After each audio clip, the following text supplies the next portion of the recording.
ଆଜି ଥିଲା ସାବିତ୍ରୀ ବ୍ରତ ତ ଚାଲିଲୁ ଆମେ ସାବିତ୍ରୀ ବ୍ରତ କରିବା ପାଇଁ। ସାବିତ୍ରୀ ବ୍ରତ କରନ୍ତି ସତ୍ୟବାନଙ୍କର ମାନେ ନିଜ ସ୍ୱାମୀଙ୍କର ଦୀର୍ଘାୟୁଷ ପାଇଁ।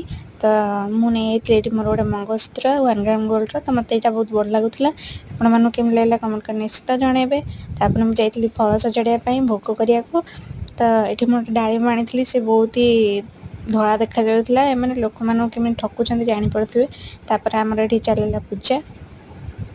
ଆମର ଘରେ ନନା ଆସିକି ପୂଜା କରନ୍ତି। ତ ଏଠି ସମସ୍ତେ ଆସିକି ପୂଜା କରନ୍ତି ଆମ ଘରେ।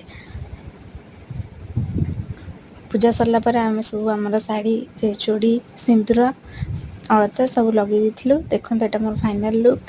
କେମିତି ଲାଗୁଛି କମେଣ୍ଟ କରିକି ନିଶ୍ଚିନ୍ତ ଜଣାଇବେ।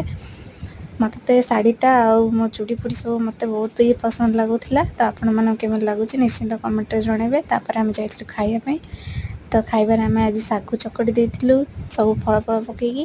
ତ ଆପଣମାନଙ୍କୁ ଯଦି ମୋ ଭିଡ଼ିଓ ଭଲ ଲାଗିଥିବ ଲାଇକ୍, ସେୟାର, ସବସ୍କ୍ରାଇବ୍ ନିଶ୍ଚିନ୍ତ କରିବେ।